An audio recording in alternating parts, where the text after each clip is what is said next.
Good Tuesday evening to everybody. How are you? It is good to see you. It is good to be seen by you. I hope you're having an absolutely wonderful evening because I know I am, because I am the one and only Bill Sylvie, aka the Dungeon Delver, coming to you live, loud and clear from an undisclosed location somewhere in the swamps of sunny Central Florida. And guys, how the heck are you? Let me ask you a favor. If you haven't done so already, would you please click the subscribe button, click the bell icon for notifications, and find out about this and all the cool stuff that we like to do right here on the live stream, because we have a ton of fun. Don't listen to the cat lying in the middle of the table. Yes, we do. And we're going to do more of that tonight because we are going to be engaging in some live play this evening. That's right. We are going to be playing starting Dungeon Module A4 in the Dungeons of the Slave Lords. That's right. It has literally been years since we have begun the A series, and the beginning of the end is happening tonight. So let me tell you a little bit about how we roll. But first, let me say hello to some of you folks in the live chat. So who's out there? Cam 1138, Ptolemicus, Mr. B Plays, Bob Jester, Brad, no, the other one. Who else is there? Oh, we've got Shellback Bo. I shot you an email, Shellback, just FYI. Joe Kaufman, Die Don't Lie. Damien 247, Rear Admiral, Lizzie B, Gamesburger, RPG Grandma, John Collins. Oh my goodness, it is a veritable who's who of show fans out there. So remember, if you subscribe, you can join this esteemed band. And if you want to support the show, of course, you can support us over on Patreon for as little as $1 a month, or right here on YouTube for as little as $2.99 a month. So let's talk a little bit about how we roll around here with D&D, guys. Now, maybe you've heard of live streaming D&D media. Guys, this is the real McCoy. We actually play first edition AD&D around here. The dice decide what's going to happen. Okay. There's no script, there's no rehearsal, there's no plot arc to which we must adhere. No, this is the real deal. All right. We gotta have a TPK tonight. And at this point in the campaign, we'll be starting over. We'll be starting something different, starting something new. Todd Greyhawk, good to see you. So, players are going to have to watch their P's and Q's tonight. So, with that said, and even online electronic simulated dice can be cursed. That's right, Great Old Ones channel. Now, more to the point. I want you guys to feel like this is something that you can interact with.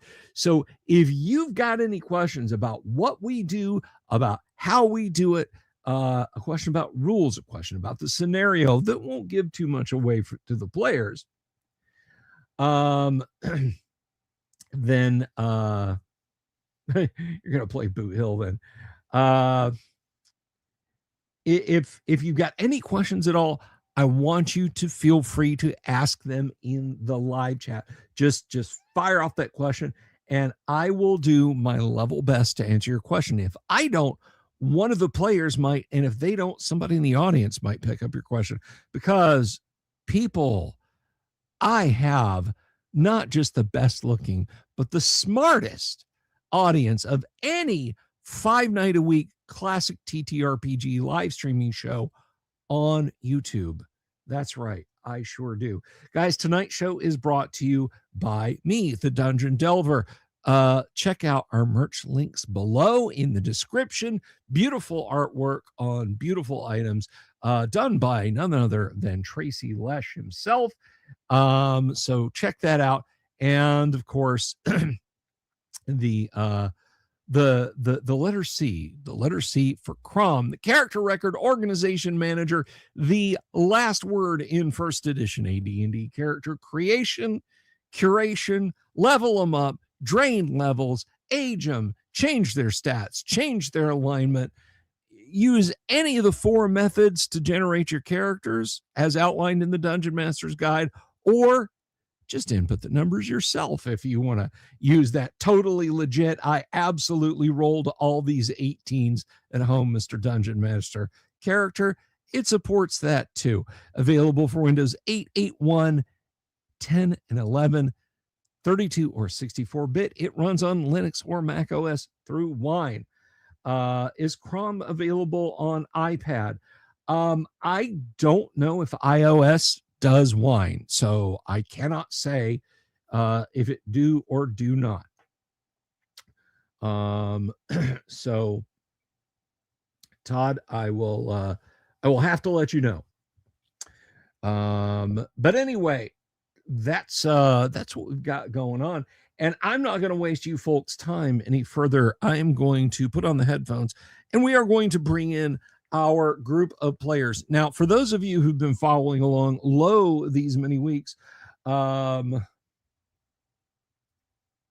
love it. Thank you, Gonzalo.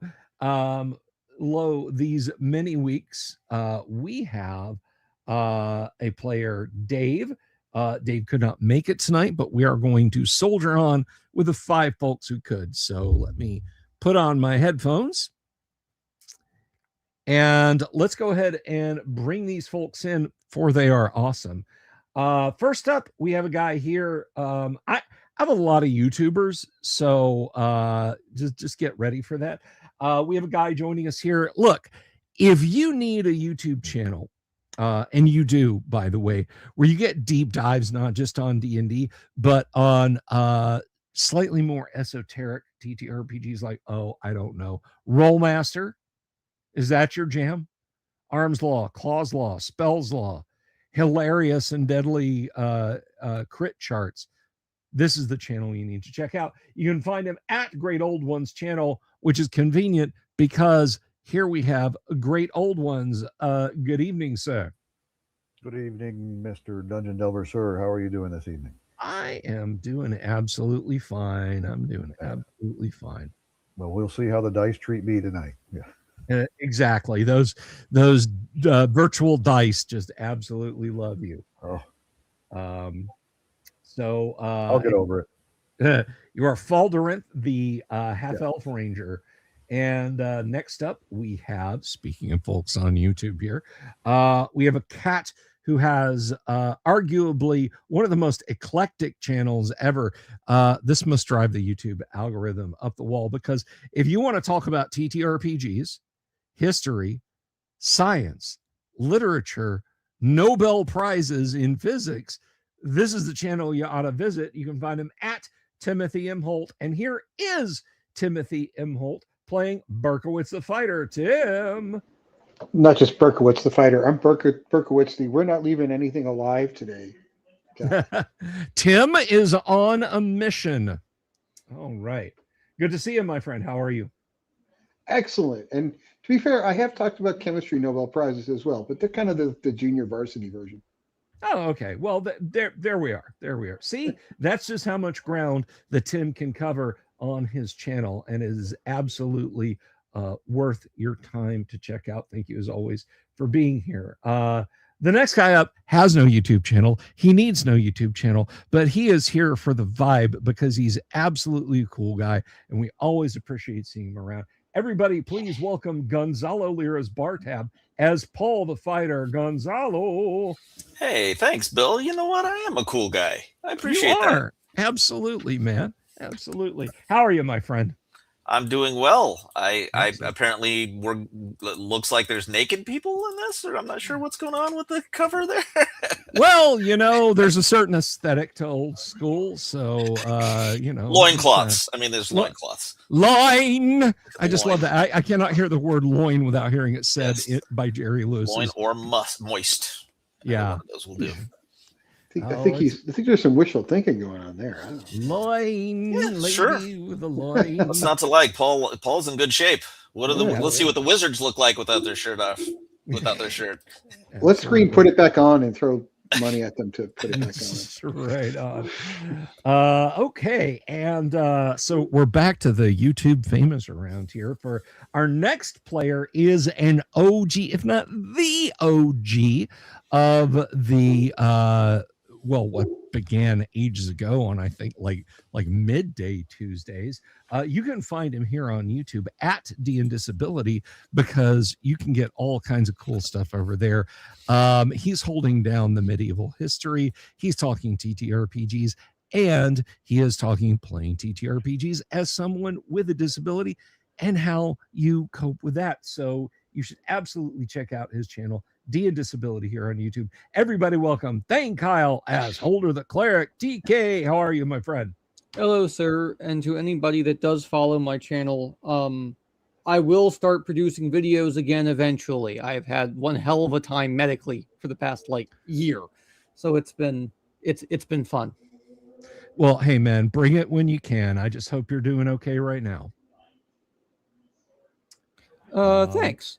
DM me about it if you are ever curious. Well, and last but not least, he also has a YouTube channel. You can find him here on YouTube, holding it down as 1/3 of the Nerd Council of Doom with myself and Dungeon Minister. But he's also got his own little gig over there, because if you want a channel that's all about movie reviews, talking to comic book artists, TTRPG creation, and by the way, I should point out, he is the absolute brainiac, or you might think Lex Luthor if you know him, of TTRPG creation these days with Empire of the Undying Sun. Everybody, you can find him at Yang Yan Zhao 4. Please welcome Yang Yan Zhao as Fingers, the Halfling Thief. Yang! I'm more of an Imhotep. You're more of an Imhotep, yes. So does that make your wife a Nutsuckamon? I don't know. It certainly does. That's, you know what you guys get up to is your own business. All right. So now we have all of our players here. And Dave, I hope you're having a wonderful evening. We'll see you next week. Let's go ahead and jump right back into it, because we have got one hell of a situation here on our hands tonight. For us, it's a week. For you, you don't know how long. You fell into the clutches of the slave lords themselves, knocked unconscious, rendered defenseless. You found yourselves locked in tiny cells and tortured on a daily basis. Questions, so many questions. The characters have been kept in separate cells in a dungeon for an unknown period of time. The only clue as to the duration of your imprisonment is the fact that all of your wounds have healed. Spellcaster spells are all long gone from their memories, cast in desperate and clever attempts to escape from the dungeon. Unfortunately, all attempts were failures, though they succeeded in giving the jailers a very hard time. Clerics have received special treatment. The jailers, knowing that clerics can regain their spells by prayer after sufficient rest, have not allowed the clerics to sleep more than 3 hours in succession, and have given them even smaller rations of food and water than the other characters have received. Despite this treatment, the clerics' faith has enabled them to persevere, and the jailers have occasionally slipped up in their routine abuse. This has allowed the clerics to quickly pray for and receive spells useful to their current condition, cure light wounds, purify food and drink, resist cold, and create water. Something finally occurs to break the monotony of imprisonment. The stone shudders and the earth growls as a large tremor rocks the island. Dust filters down from the ceiling of the cells, and the adventurers can hear much shouting and commotion from their captors. After a short period, the doors to the dungeon clang open, and in walks the stronghold's evil high priest, surrounded by guardsmen. "The earth dragon has spoken," he announces. "He is hungry, and the time has come to feed you to him, as is our sacred custom. O miscreants, now you shall pay for the havoc you have wrought. Guards, subdue them with the smoke of the little death." He turns and leaves, and the guards go with him. Shortly, however, there's a click, and a small aperture is opened in the dungeon door. Through it comes at the end of a tube which spews out the green sleep smoke that characters remember so well. And now the party awakens in a place where there is no light and no sounds but their own. If you have infravision, you can ascertain that all the party members are present. The place you're in looks and feels like a natural cave about 30 feet in diameter. There are 4 10-foot-high exit tunnels, somewhat evenly spaced around the perimeter. Those of you with infravision cannot see a ceiling. Apparently, it is too high. The floor is covered with sand. None of you have your possessions save a dirty cotton loincloth. You have no weapons, no food, nothing, only your wits and a small closed cloth tube which rests on the floor in the center of the room. It's 1.5 feet long, about the size of a wand or scroll tube.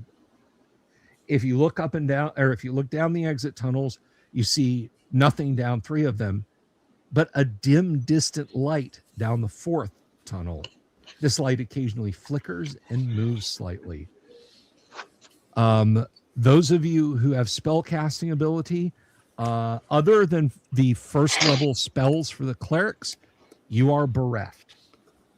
So, what do you do? Who among us can actually see? I have can. infravision. Yeah. Holder, that would be me and Faldorinth, and Holder. Fingers. Okay. Fingers might. So sorry. You said we are totally naked. You have loincloths. You have stout but dirty cloth loincloths. Fingers will take it off. Okay. Yeah, you said there's sand. Yes. So he's gonna put sand in the loincloth, whiz on it, and use that as like a blackjack, billy club. Okay. You have a serviceable blackjack. In combat, that will deal 1 to 4 points of damage. All right. Um, Sorry, another question real quick. Has Fingers passed his wedding ring?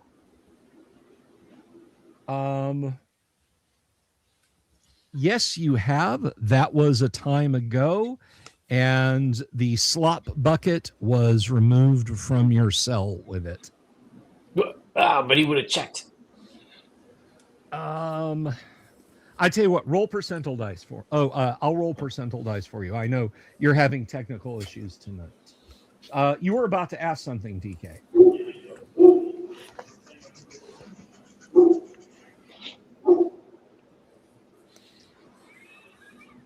What is your pickpockets roll, Yang? Pickpocket is 100%. yeah. Let me see. 65. 65. Okay. Although the guards turn their nose up at you, they do not notice that you have palmed the ring. Yes. So you have the ring. And TK, were you about to ask me something? I was about to ask, what is the orientation and construction of the hinges on our cell door, please? You are no longer in your cells, but it was the hinges were on the outside, and you suspect they were made of metal. Yeah, that's fine. That was it. Okay. All right. So, Hello? those of you. Is anyone there? Hey. Hello? Plenty of us are here. I wouldn't start shouting if I were you. I can't see. Are we all here? Oh yeah. Yeah, we're all together. Yeah. Just Raise your hand if you're hang not on, hang on to one of our belts, and we'll lead you around. Someone. That's not my belt. They No, must have actually, Fingers, can you see? Oh yeah, of course. All right. I'm going to put my hand on your shoulder. Well, holding onto his belt would be a little hard. My shoulder is like halfway up your thigh. Or are you sure you want to do that? Well, I don't Just use the top of his head. It'll be yeah, fine. I'll use the top of your head then. I'm going to, but if you lose track of me, you need to look out for me because I can't see. All right. They must have beat Roy pretty good. He hasn't been talking at all. And you said that us as clerics only have first level spells. Is that correct? That is correct. Right now, you have first Without a level- holy symbol, I get it. Well, let's feel around and see if we can't get a feel for the size of the room and stuff. Yeah, Check the dimensions and things like this. pace it out. Well, you can see, right? I mean, you guys can see how big it is.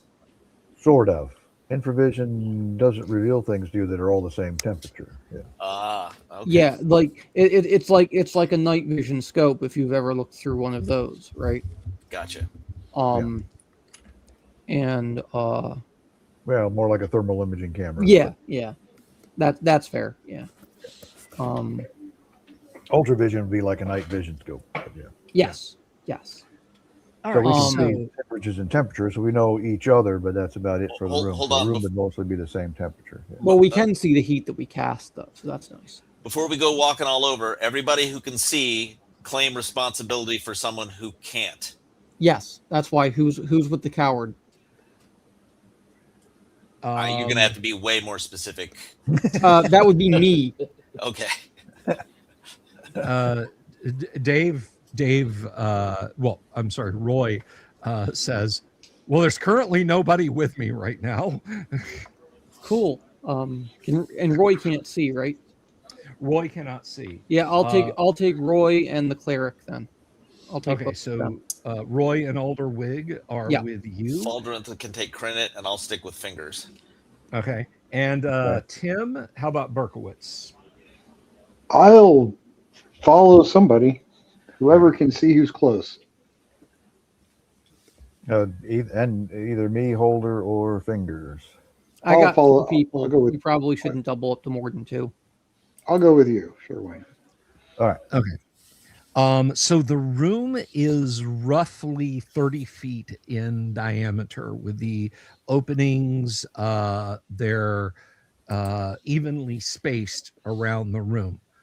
The only thing in the room, other than yourselves, the aforementioned wet sand, is the tube in the middle of the room.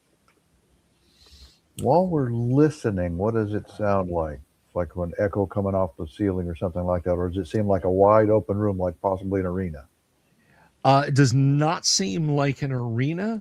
There is an echo. There is a steady rumble you can feel through your feet. Well, I should say more of a pulse. Periodically, it rumbles so much you can feel it jiggling your body, and then it stops. Then it will continue again for a bit, and then it will stop. Very disturbing rumble. Fingers. Sorry. Man-made or natural? That you don't have to be a dwarf or a halfling or a gnome to tell that is a natural. Oh, wonderful! Like a deep earth tremor. not a good sound then. Okay. Yeah. And what was Fingers about to do? He's going to check out that tube. Okay. So Fingers, you go pick up the tube. As said, it's about 1.5 feet long. It is made of cloth, and there is a light wooden ring at each end of the tube to give it its shape. Sort of, inside there are 3 scrolls to go by the thickness and heaviness of them, and there's also a slip of parchment. The slip of parchment is much smaller than the scrolls. However, your infravision does not enable you the ability to read them. There's no temperature differential in the ink. So I found a few scrolls and some other piece of paper in here. Holder, do you think you can cast a light spell, or? I do not have one as a first level spell. So find me a holy symbol or a bar of soap. I can form into a holy symbol, and then we can make progress. give me some give me some soapstone even in a few hours, but I need the few hours. How sandy is the floor? Like, is it a cushion that we would soften an impact of a blow? It's, I mean, it's packed sand. I'm thinking if we had fingers climb the walls a little bit and see what he can reach, if he fell, it wouldn't cause him great harm if it were kind of. I see. Okay. Yeah. Or you could just have Paul lift me up. Well, I mean, that'll get you a certain distance, yeah. Why do you need to get up there? We do a little more forming what's in this room. How high up can we detect the ceiling? Is there like a gallery or something we can reach, maybe? That kind of thing. I mean, I can lift you up and you can stand on my shoulder. Sure. I don't know if that helps at all. Is the floor tilting at all here, or is it fairly level? It's fairly level. Okay. Fingers will climb up Paul. Okay, you are about 3 feet taller than Paul is now. Sitting on his shoulders. You're still looking at the same natural cave. It looks the same to me. It's got to be pretty high up there. Falderin, are we in any danger from these tremors? Oh, probably. How long would it take you to get your light spell, Holder?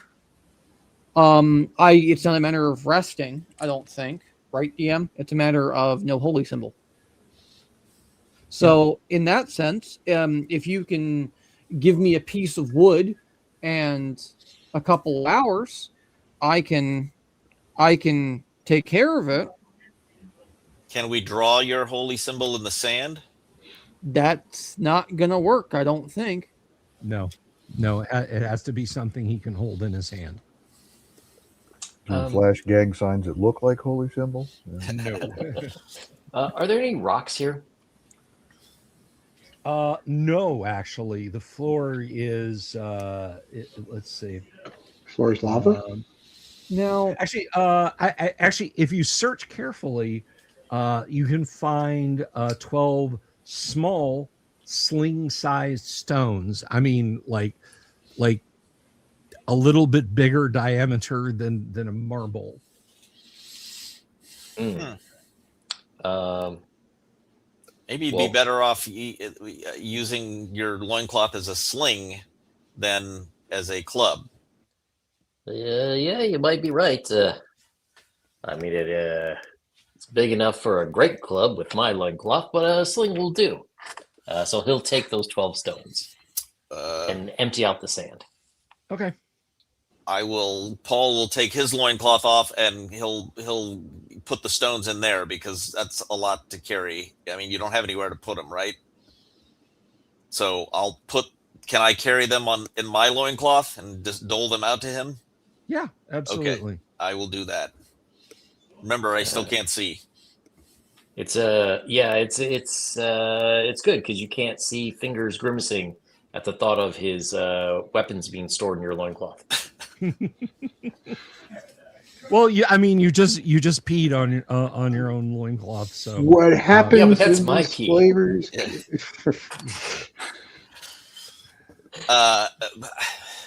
I mean, we have no reason to stay around here. You said you saw some different directions leading out of here. I think someone said they saw a light. Can Paul see the light that they see, or is that even too little to? The northernmost tunnel, you see a dim light that occasionally flickers and moves slightly. Oh, we need to go that way. We have seen the light. Now, DM question. Yes. The holy symbol of Celestan is a pain in the ass. What I mean by that is it's formally speaking a black symbol with 7 stars arrayed into it. Mm-hmm. If I could theoretically carve the stars out of wood to make a wooden holy symbol, would that be enough? or are you going to force me to also stain it black? If you if you come across a piece of wood big enough to do that to, then I'd have to burn it first. You'd have to find a way to char it, but yes, you could potentially do that. And I'm not going to be like, no, you have to find some tung oil or perhaps some sable paint. What are you going to use, a stone to carve it? I can use stone. I could use a sharp piece of metal I pick up somewhere. It doesn't have to be. Okay. Remember, the nice thing about the holy symbol itself is it doesn't have to be any kind of shape. It doesn't have to be round or square or anything like that. It's just black with 7 stars. So you could hand me a 2x4 that I burn and scratch 7 little stars on, and I got a holy symbol. I'm good. Well, Make sense? Yeah. You can lead on, Fingers. You used to doing so. I mean, I can't see anything, so I don't have any opinions on where we should go, other than if you think, if we all think we should check out that light or go a different direction. I think we should head over to light. The best option so far. Okay. So yep. He'll head on. I guess he's holding Holder's hand or something, much like a child would hold their father's hand. Who has got the tube with the parchment and the vellum in it, ostensibly scrolls? Maybe make Roy keep it. Roy will gladly carry that tube. Yeah. Okay. So you are moving towards the light. You are moving towards the light. The faint flickering light down this passageway seems to move away slightly as you approach, as if a very dim lantern is drawing away from you. Well, this better not be another leprechaun.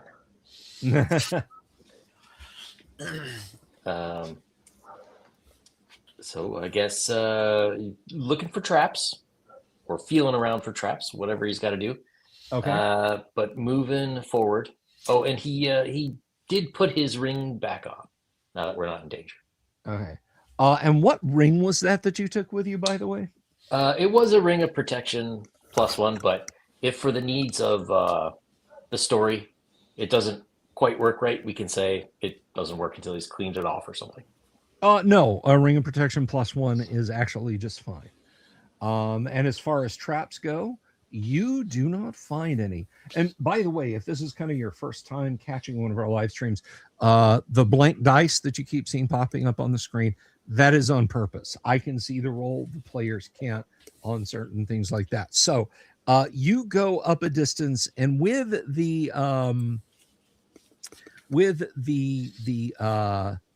glow, the faint glow, and your infravision, you can tell you kind of meander about 40 feet along this passage. It turns sharply to the left and then sharply back to the right at one point. And that little run is only about 10 feet. It sort of zigzags and meanders along for, let's see, 30, about 40 feet, makes another sharp turn, and then another sharp turn back of about 20 feet. And you're still kind of following the light as it's staying ahead of you, correct? Yeah. Okay. But also, like if we see an opening or another door somewhere, we might stop. Okay. You are not seeing anything like that. Okay. So, eventually you come into a curving section of tunnel. As you enter the area, we're going to say that, I don't know, Berkowitz, you feel something rasp across your foot. almost immediately after you feel it, Crinit calls out, "What was that?" And those of you with infravision can see she looks down at her feet, kind of kicking them a little bit. Holder, you feel something rasp across your foot. It's nothing. It's a wisp of smoke. I don't think so. All right. Not hearing on infravision. But we don't see anything, right? No, you don't see anything. As you are standing there, let's see.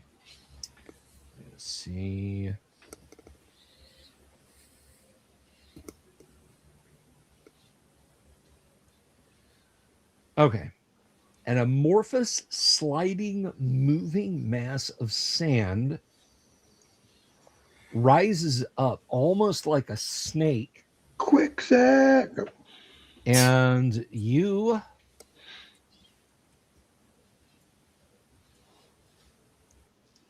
are not surprised because you have your extremely high dexterity halfling thief with you.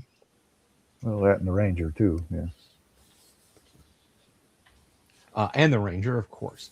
But it is moving. Like, again, those of you with infravision can faintly see this.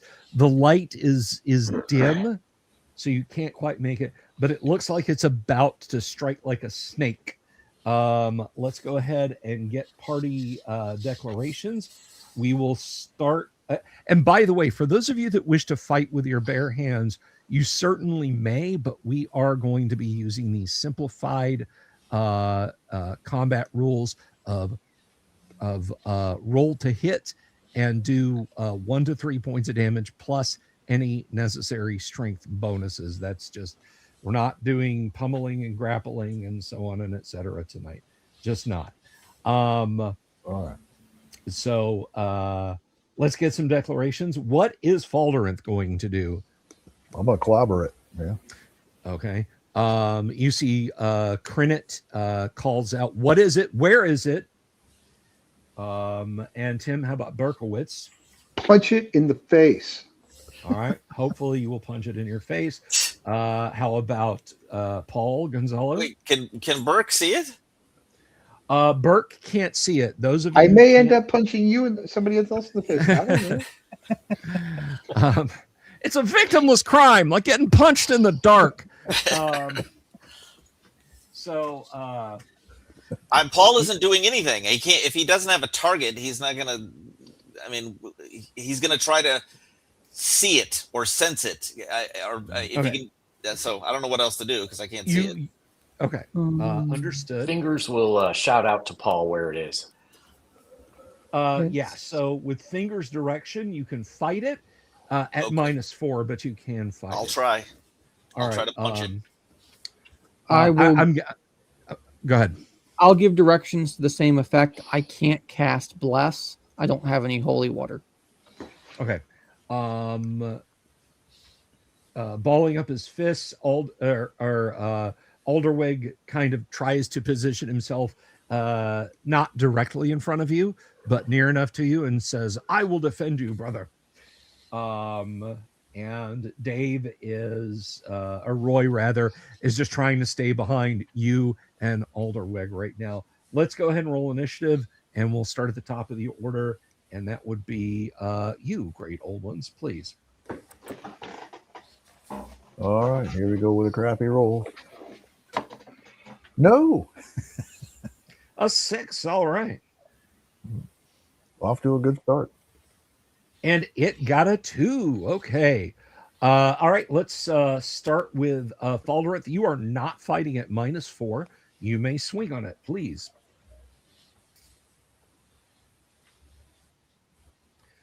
And 11. Yeah. Okay, let's see. And No what level are you? I do not have any strength bonus. Let's see. You are Ranger 5, I believe. 4. 4. All right. Let's get over to those charts real quick. We have charts, by the way, folks. Yeah. You're not doing Oh. DACO? Come on. Charts are the best. I know, Tim. Very disappointing. All right. DACO requires math, and we're not going to be doing any math. Every time somebody says that, I'm reminded of Chevy Chase. I was told. I was told there would be no math. All right, that is a miss. So let's see.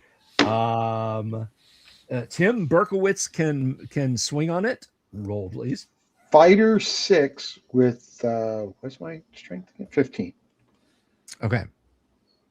For whenever that matters, let me find the D20. So Not that it 9, matters. that is going to miss. Penalties there. All right, Paul, show them how we do this. Get outside. Oof. Crap. Okay, so that was a 5. That was a miss. All right. Is fingers slinging at it?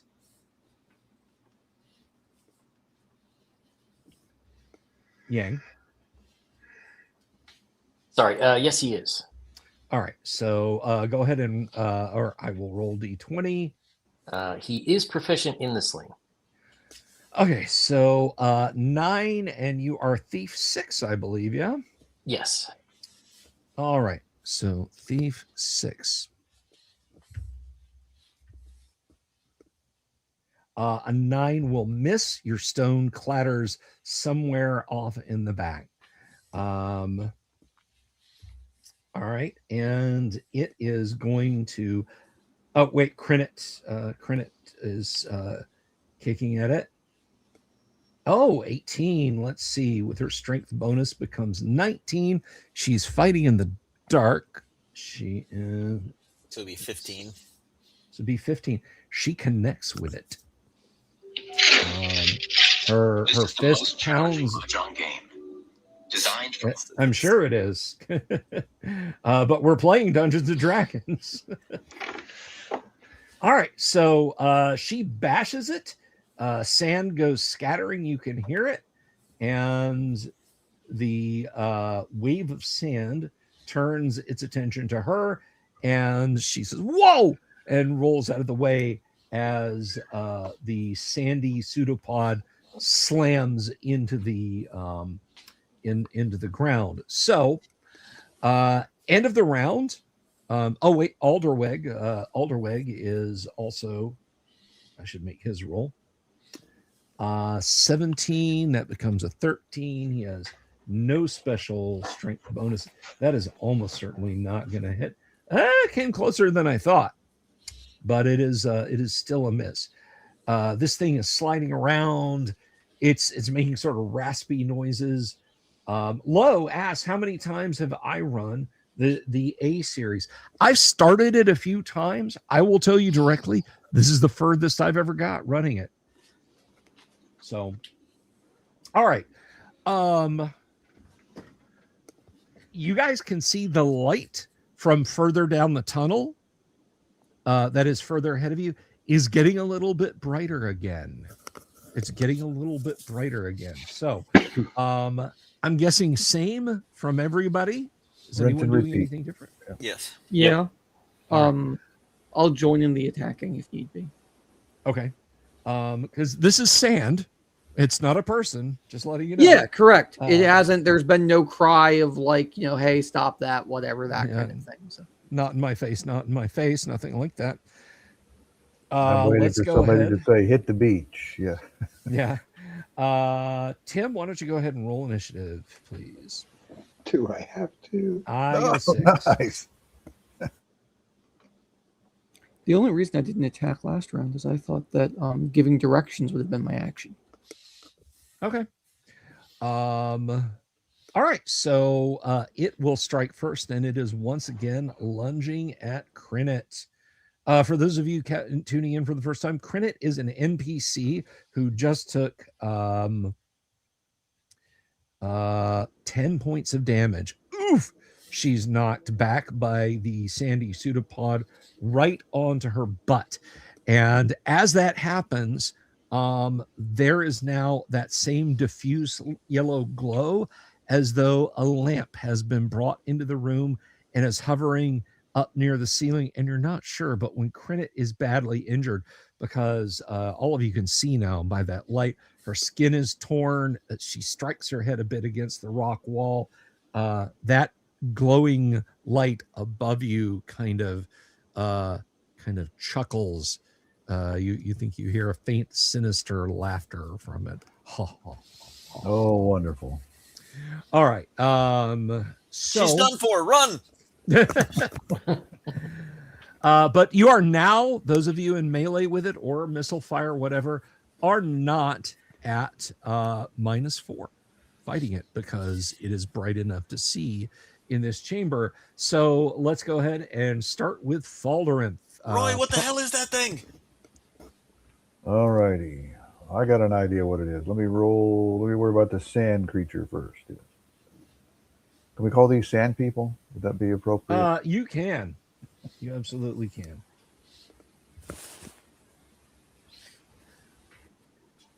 Bam. A 16. That is a hit. All right. Paff. You So strike it. what, 1 to 3, so D6 divided by 2. D6 divided by 2.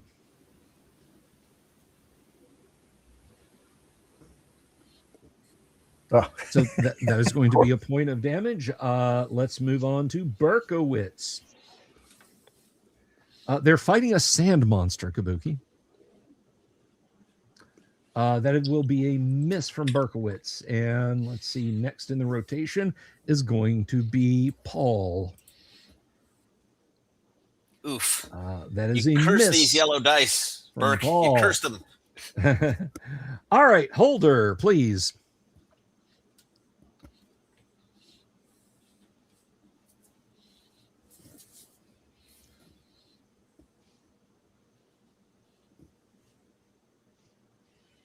That is a hit. Holder, you smash your fist into the mass of it, doing 2 points of damage. So far, Yep. No strength mod. yeah, it is kind of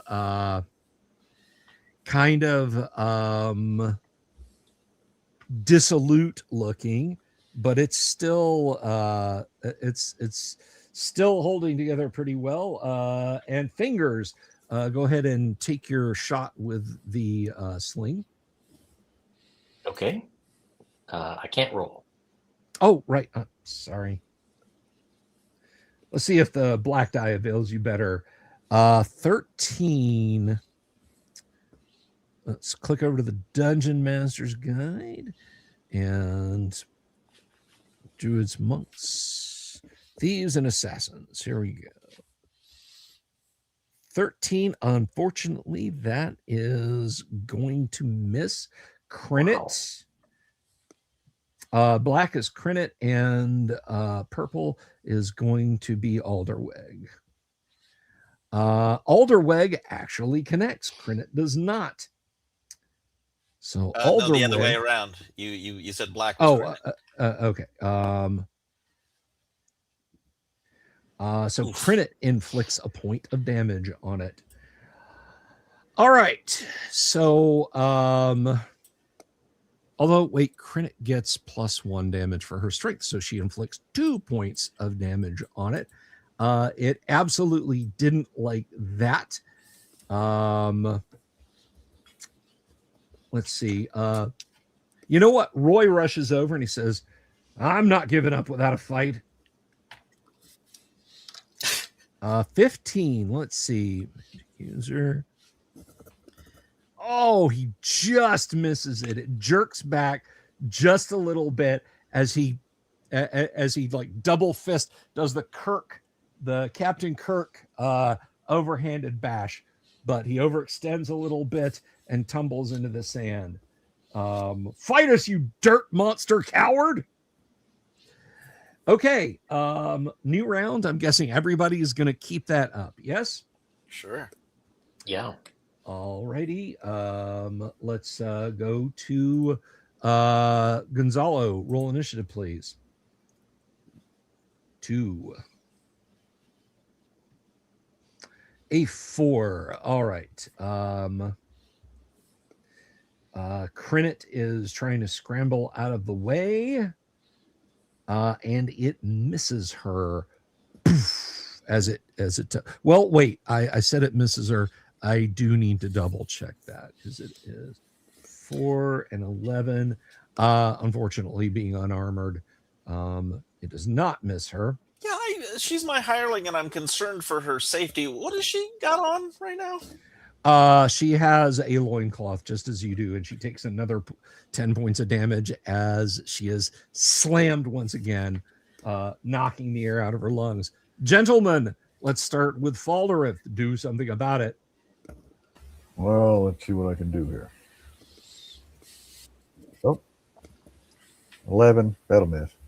No, pick up your die and roll it again, please. No. What am I doing here? Dice have been picked up. Let me make sure it's only because you rolled a bunch of dice, and that's not how we do. Okay, that will miss. Next up, Tim Berkowitz. Take a swing. There you go. There you go. That is a hit from Berkowitz. That's going to be a D3. All right, so that's going to be 2. Does Berkowitz strength 15? I don't think a strength 15 imparts any damage bonus, but I'm going to double check. I think it's a +3 actually. Yeah. There you go. There you go. Thinking That's again, the ticket. Tim. All right. So no, unfortunately, it does not. So let's meet in the middle at +1.5. Alas, Tim, we can't negotiate your damage like that. However, a roll of 4 does mean you inflict 2 points of damage to it. So it's starting to get a little more dissolute. Show them how it's done, Gonzalo. Make Paul's attack, please. That was appalling. Yes. All right. Okay. Holder. Yes, sir. Digging in the dirt to find out where they got hurt. No Robert Phillips, no sports bra for her. 19. Oh my God. Holder absolutely hates this dirt. He hates this dirt. 3. For 3 points. Wow. Okay. Meet the character who's putting the hurt in the dirt. All right. Fingers, take your shot with your, and this is your 3rd sling stone expenditure. Right. You could roll that for me, please. Yes. I was moving the window aside.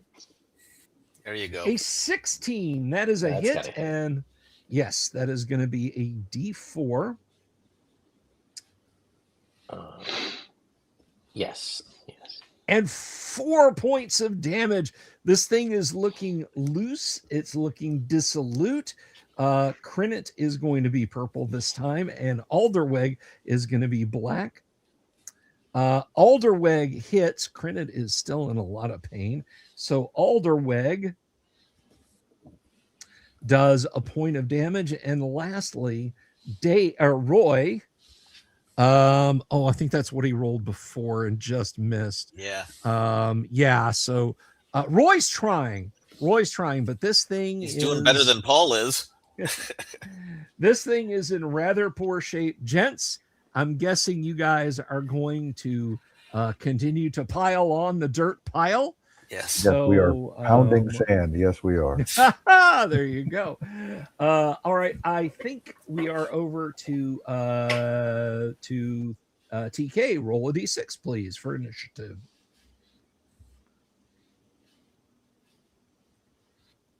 All right. It now turns its attention to Alderweg. It is done with Alderweg's nonsense. And slams Alderweg. Oof. I would say he's knocked to the dirt, but the dirt's knocked to him. Pow. Oh, the good priest gets and the light above you just kind of pulses and you hear that. Ha, ha, ha, ha, ha.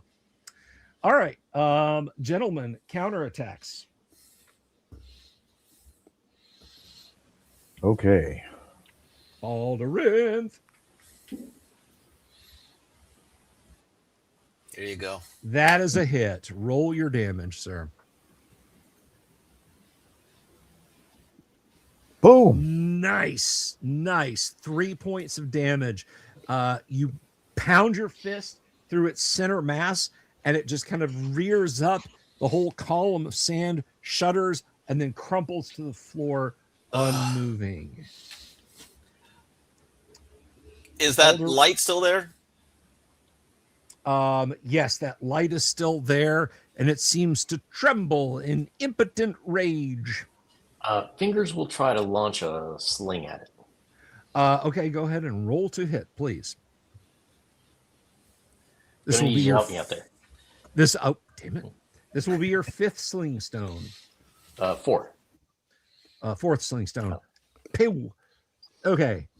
It misses. It doesn't really have to move, but it kind of darts to the side. Paul's going to throw one of his stones at it. Okay.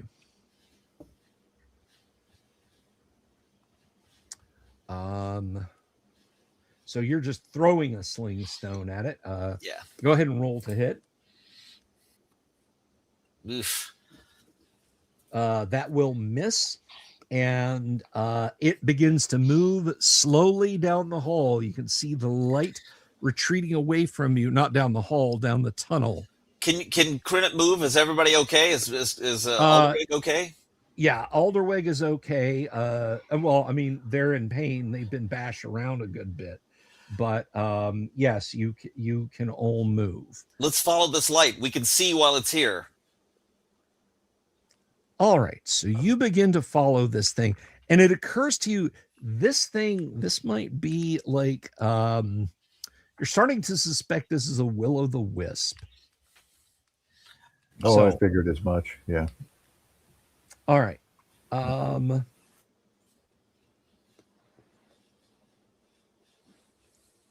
Let's see. What the hell is that? What's a will-o'-the-wisp?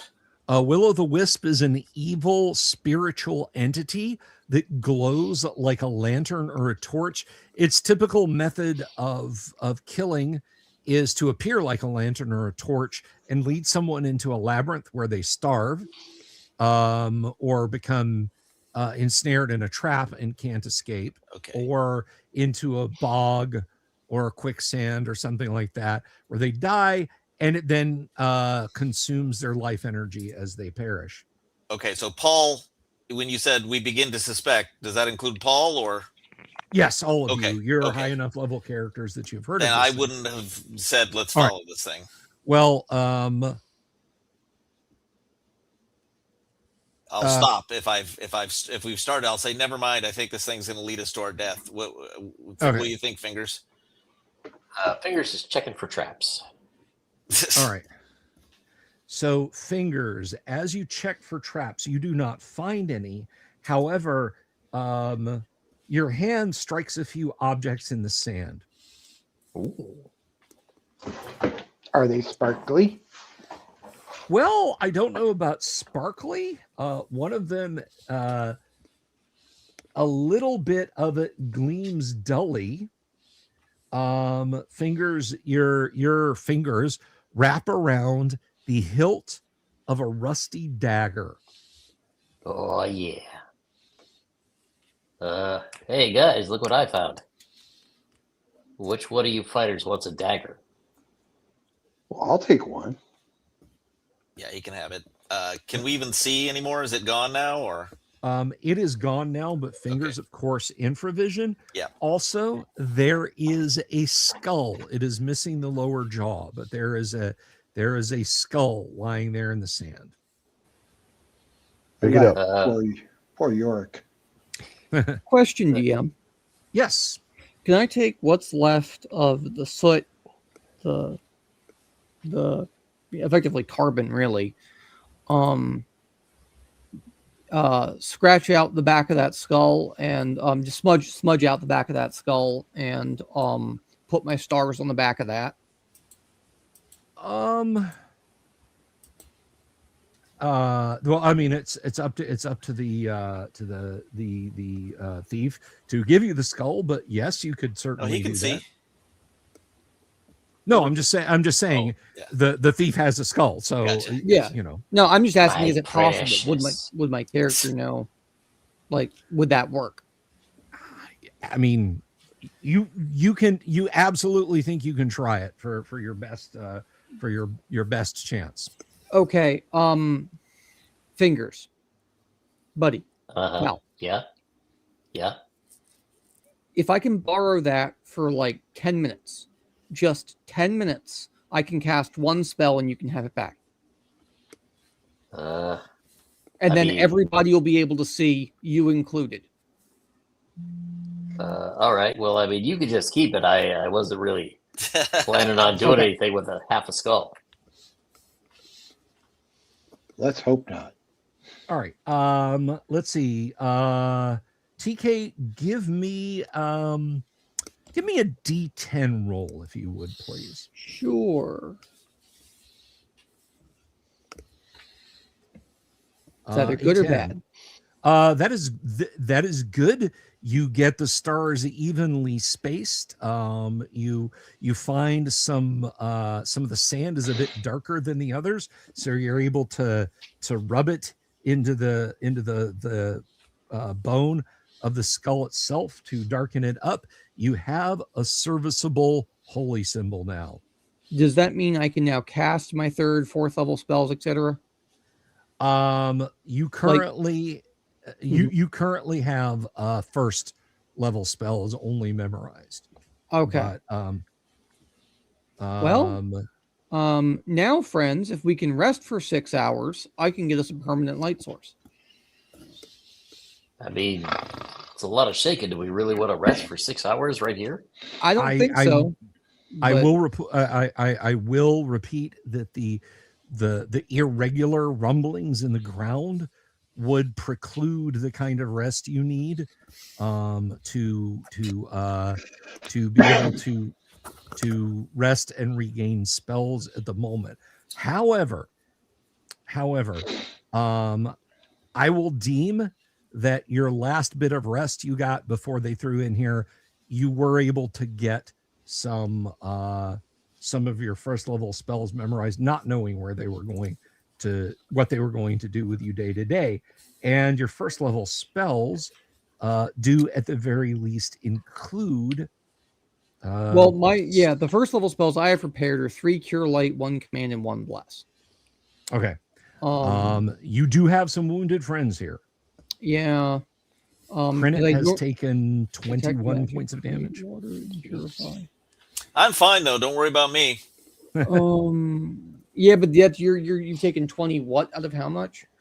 Crinit has taken 20 points out of 42. Okay, and anybody else at half or below half? I'm at full strength. Other than Alderweg probably is at half or close to it, I would guess. Yeah, Alderweg took quite the wallop. But you know what? He says, I can endure. There's one for Crennan and there's one for Alderweg. Okay. All right. Because Alderweg, his max hit points, I think, are like 13 or something like that. They're not very high. Well, he gained he gained a level, but yeah, that he was pretty badly injured. So that will give him some walking around. So much for that hope. Paul, now's your chance. No, I am actually fine. I'm completely healed. I'm full up.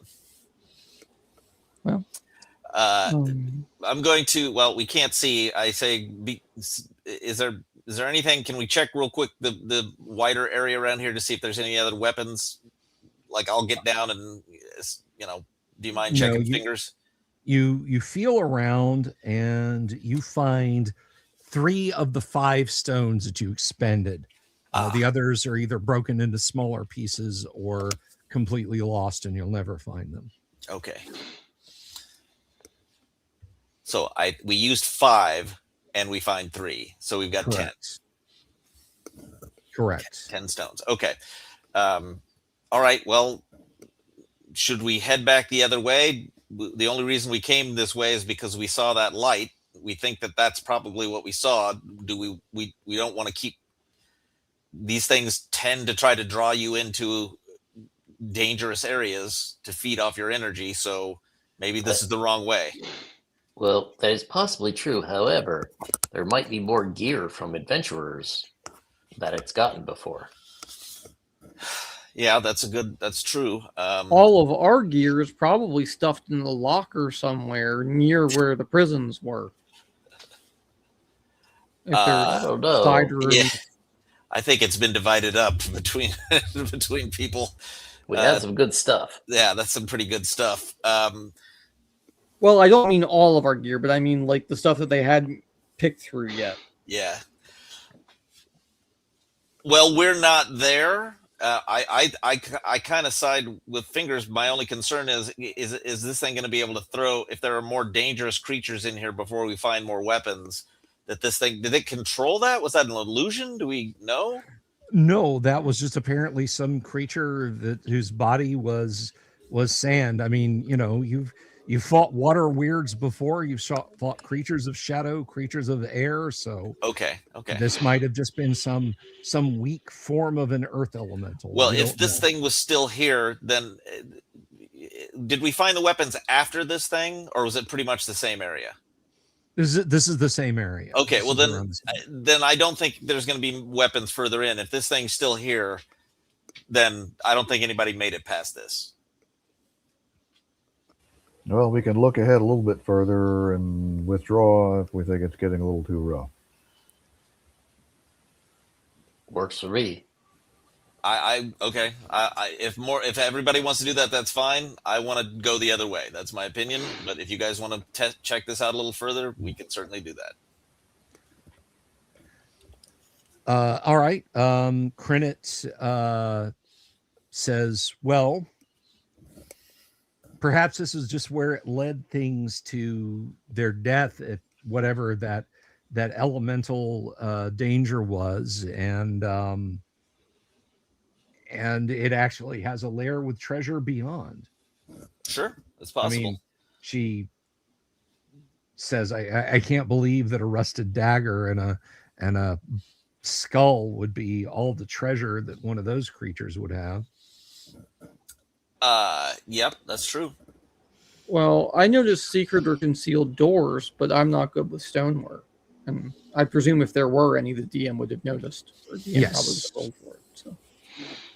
All right, well, lead on then, Fingers, and we'll continue on with the people who can see being responsible for the same people they were before. So Fingers, the passage heads, kind of more or less straight ahead. It's rough, but it more or less straight ahead for about 50 feet before it curves slightly to the right for about 20 feet, and then sharply back to the left, and then it begins to serpentine again as you go in that direction. Do you continue on past the sharp curve? Well, he's checking for traps. Okay. And I would say, unless he sees another spur or something, probably All right. probably continuing. Okay. You do not see any traps as you go. Eventually, you come to a dead end, a bare wall here. He will look see if there's any hidden doors or anything. Alrighty. You search around for a while. You do not find any hidden doors. The ground shakes violently. A little bit of dirt falls from the ceiling. You're bounced around a bit, but it doesn't injure you or anything like that. And soon it subsides. How far ahead of him was he? Well, you can see he was about the standard 30 feet ahead of you. All right. And we notice he's up against searching the wall. This would be something Holder and I should probably assist with. Okay. You both search. Well, is Holder searching? Let me ask that.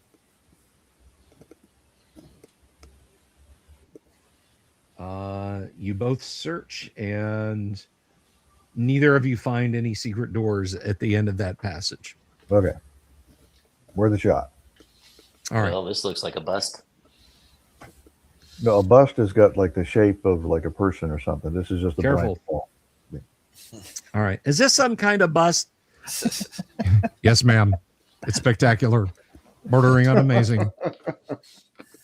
Okay. So you make your way back to the Nexus, having found nothing but a dead end. As you come back in the room for the simple case of orientation, you have a passage on your left, a passage on your right, and a passage straight ahead. Which way do you wish to go? I mean, left has been pretty good for us so far. Sure. Paul likes left. All right. Well, I Good left. the adventure would go left. I'm not a big fan of left. They don't call it sinister for nothing, but we'll go that way. I am Sinistar. Beware, I live. Oh, wrong word. All right. Okay.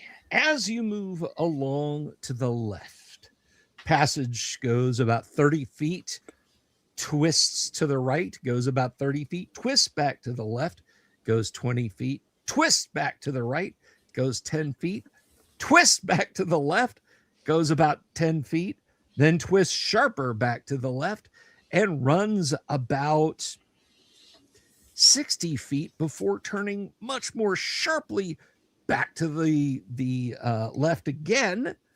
And it's there that it becomes an even more convoluted zigzag, still going straight, never looping back on itself in a labyrinthine manner. However, at that point, those of you with infravision call out, lying here on the floor of the tunnel are an intact human thigh bone and about 2 pounds of pine wood smashed to flinders. The bone is heavy and could be wielded as a club, but the pieces of wood are too small to be used as weapons. The wood is quite dry. Perhaps we can light a fire real quick and we can see what's on those spell scrolls for Roy. How are we going to light a fire? Do you want me to start listing the ways? Yes, please. We could rub the wood together. Plow or- drill, bow drill. Alderwig speaks up and says, can I have some of the longer wooden splinters, please? Sure. Yeah. Okay, let's see. Which of the cleric Holder? Well, you don't really need a weapon, and Alderweg is using something, right, as a club already, or is he? No, Alderweg has just been fighting with his bare hands. Can he use the bone? He says, I certainly can, but I think Falderanth should be wielding it, or Crenit. Yeah, Okay. give it to the fighters first. No, I mean, it doesn't really help me. But so someone else can have it. So if Crenit wants it, then fine, I'll give it to her. Okay. So Crenit is now armed with a weapon at least. So she has the equivalent of a club. Berkowitz has the dagger, and everyone else is still barehanded. Well, except of course for the thief, who has his improvised sling. Is the how I mean, describe the wood. Can it, if we got it just lit on the edge, could it be used as like a minor like tinder light? You know what I'm saying? Not a full on flame, but just like a coal. Yes, you could you could use this as tinder. But like hold it so that it at least made light enough that I can see 1 foot in front of my face or something. I mean, really, it's gonna as dry as it is. You know, it's gonna flare up, Okay. and burn out It's all good. in just a heartbeat. Gotcha. But a bunch of it, if you had something to hold it in, might actually sustain as a torch. Can I lay yeah, my hands that on a rock skull. that sparks? Yeah, I mean, it's basically it. Perhaps if you take one of the take one or two of the sling stones, you could use That's fine. those. I'll take that, the iron dagger, and while everybody else is asking how to do it, etc., I'm just going to go ahead and do it. Okay. For a brief moment, you've got some of the tinder going. Welcome. And I'll just pack it into. I'll pack it into a basket. You can weave it in on itself, basically, and hold it like a tinder bundle. Oh, okay. All right. It's very not hard to do. I will deem. If you wish to do that, I will deem that you basically have a torch now. Okay. I'll have to walk with it carefully, but yeah. Okay. Quick, It's not going to Roy, burn read very the- long. We got like 15 minutes, guys, so let's Sure. move. Yeah. Read the spells, Roy. Hurry up. Okay. Now the torches in AD&D, and like I said, I deem that this is like a torch. Oh, A if you torch. if you want to treat it as a torch, mechanically speaking, that way, that's fine. I'm talking about ones I've made in real life. Right. We're just going AD&D rules here,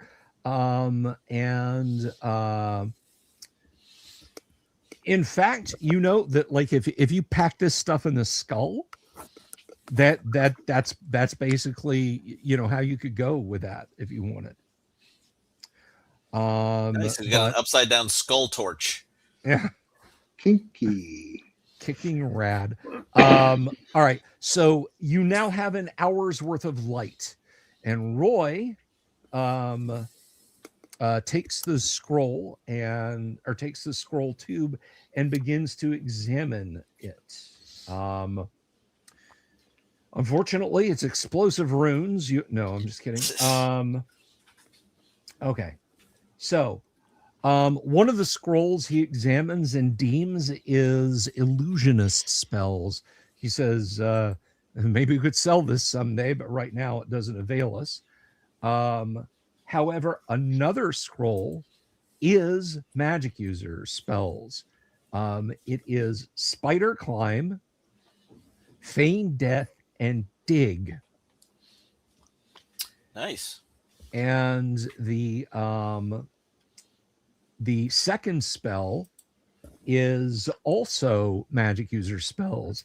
It is affect normal fires, light, jump, and he kind of furrows his brow for a second and says, there's a permanent spell here. It's read magic. So I can cast read magic and then read these spells as I need them. This is very cleverly done. And just a moment, he holds up the bit of parchment to your torchlight and reads from it. He says, this is the best I could do to help. May your gods be with you. When you escape, your equipment is being held on the slave lord's private boat, the Water Dragon, at the Suderham docks. Signed, your friend from the gate. Okay. Awesome. See, Roy, told you they had our stuff somewhere. Roy very carefully rolls up that bit of parchment with a note on it and says that could be useful for tinder, but the affect normal fires spell, as long as this doesn't go out, he points to the skull torch, as long as this doesn't go out, if we can find more tinder, we can light it. Or I could even use this as a weapon if we needed to. He points to the torch. Now that I can see, did I understand your description of this area as it's actually begun to split at this point into multiple? No, it has not. It has okay. not. It's just its zigzags have become tighter, but there are no branching passages from it. It is still carrying you forward if forward you wish to go. Okay. What are we going to continue down this way, or check out one of the other ones a little bit? I mean, we might as well keep going. We got to find a way out of here. Okay. Yeah, press on. All right. So moving carefully as you go.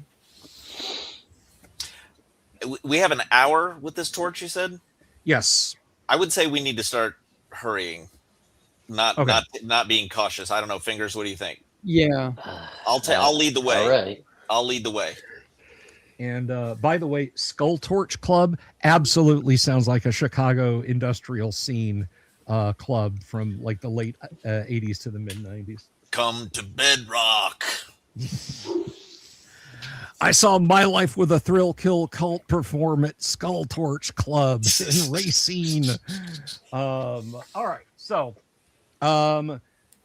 you go down about 120 feet. That's one turn. You proceed another, let's see, that was to there.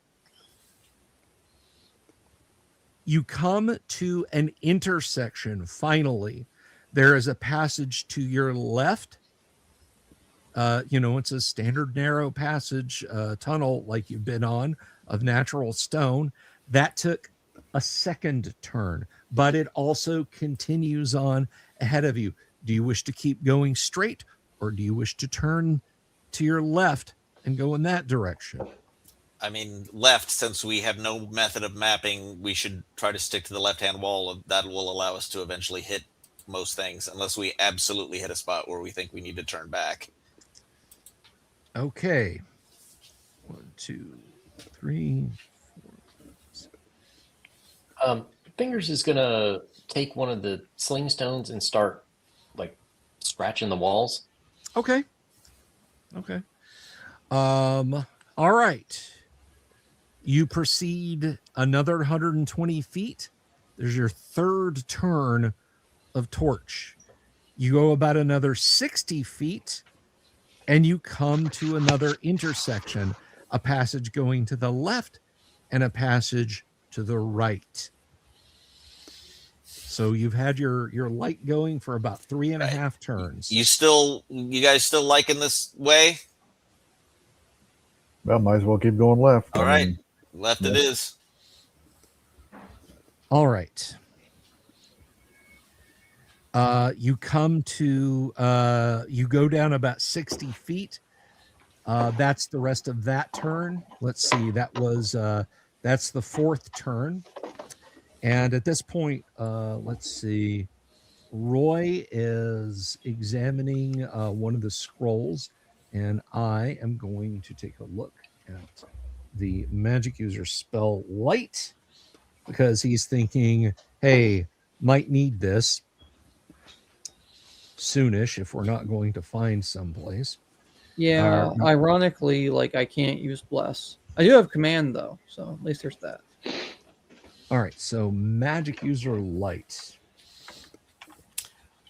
We need to do we have any pathway to continual light? Not right now. Continual light's a third level spell. I asked. That was what I was going for and why I wanted the holy symbol, but no. Not unless you put the candle back. Put the candle back. All right. Getting there, guys.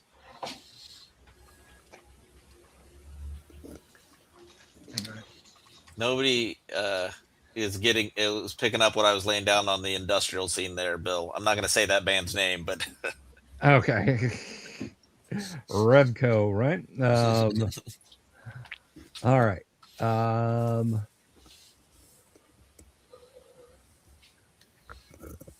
Light. Okay.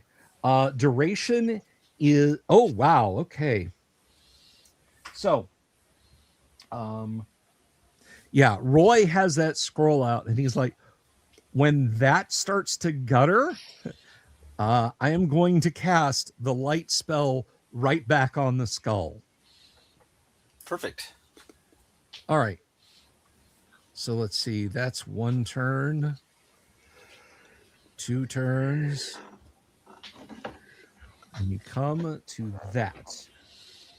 Let's see.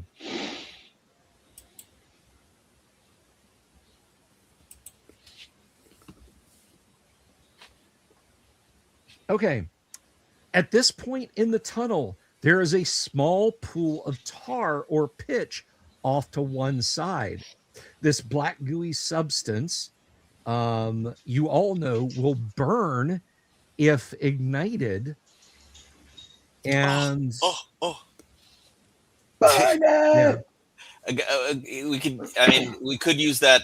We could make a torch out of that bone. I don't know. I don't know if I feel like maybe a light source is worth more than the damage from a bone, and we could wrap a loincloth around it, soak it in this stuff, and light it on fire. Would that make a torch? that would make a torch. Crinit does not have to be asked twice.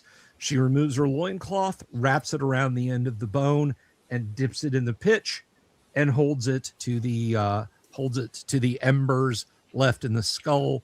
Wait! which- Don't start it yet. Don't start it Wait. yet. Don't. And The skull's and if, almost out. I was about to say the skull is guttering out at this point.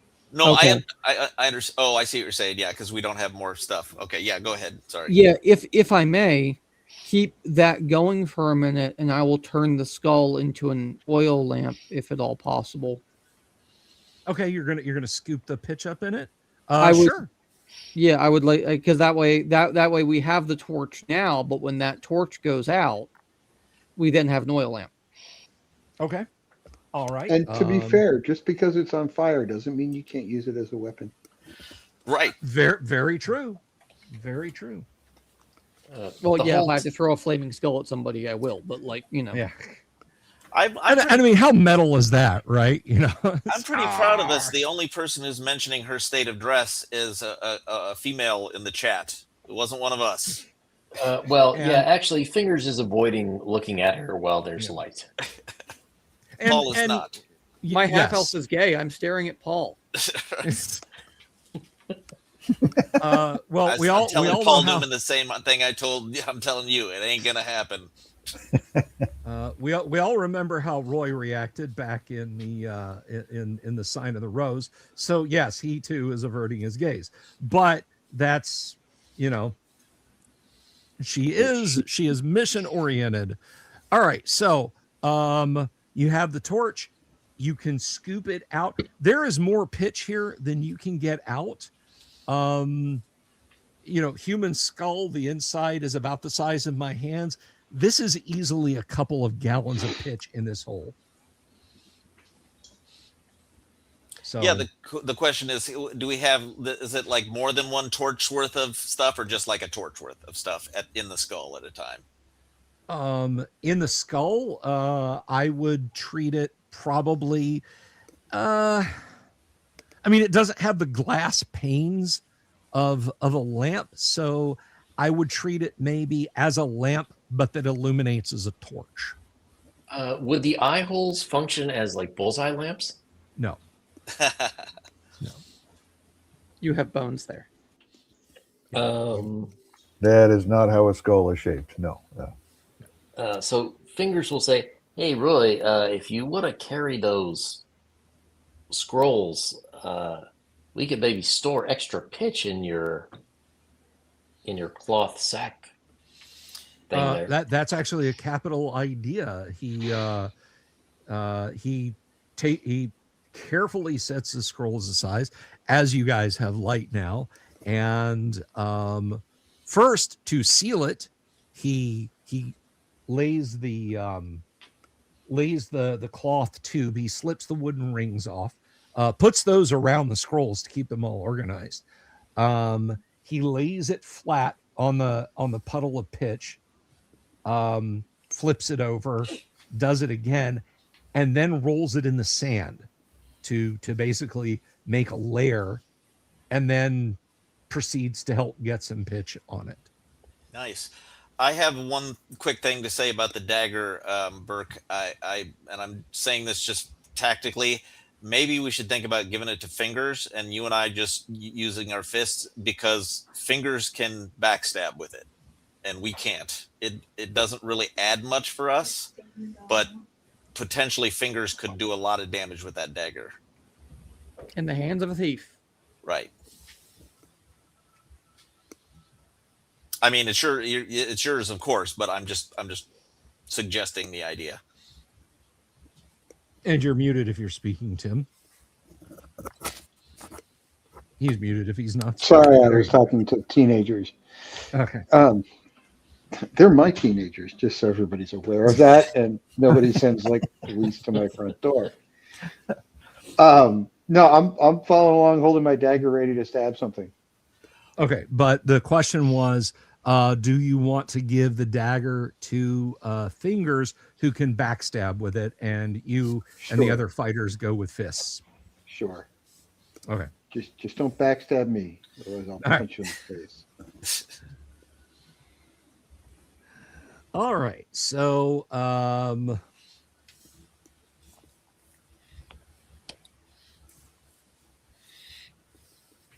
okay. So you've got your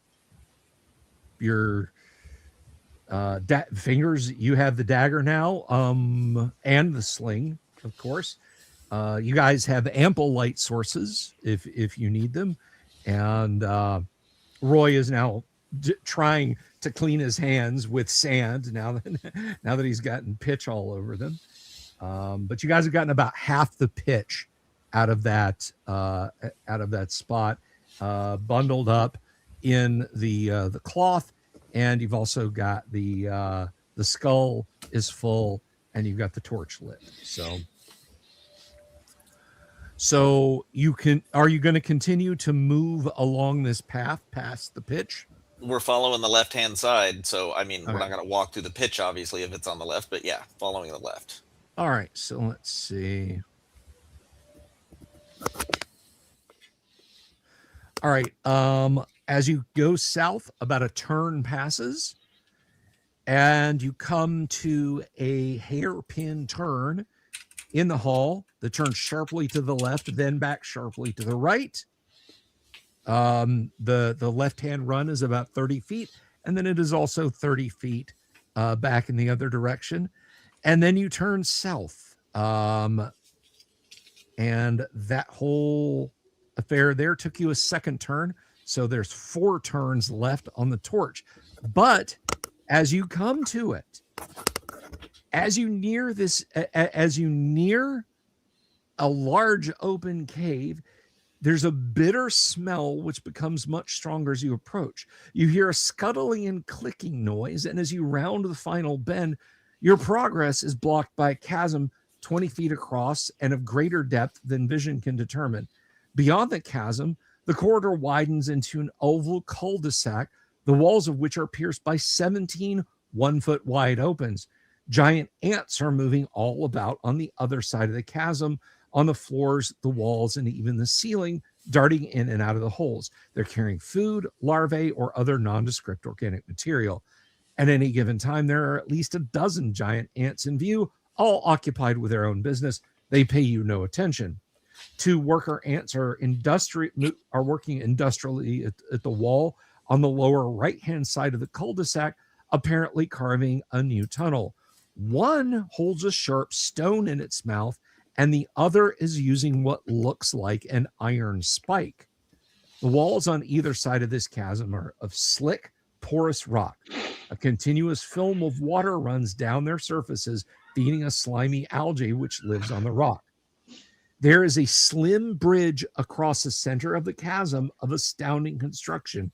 It is made entirely of dried giant ant bodies linked together by locked mandibles, clawed legs, and some dried mortar-like substance. Spit. Could be. Baldruth, I think this is your area. Ants?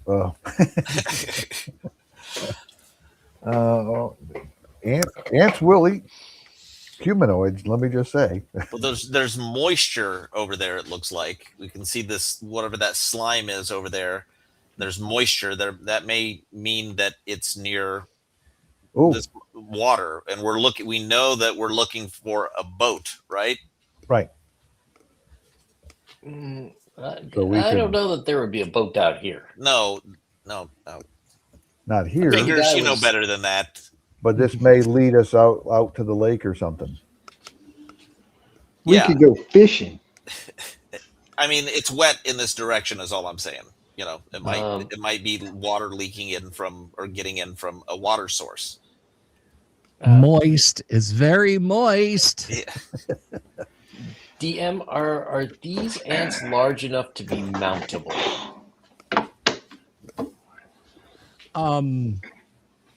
Well, I mean, you won't know until you try.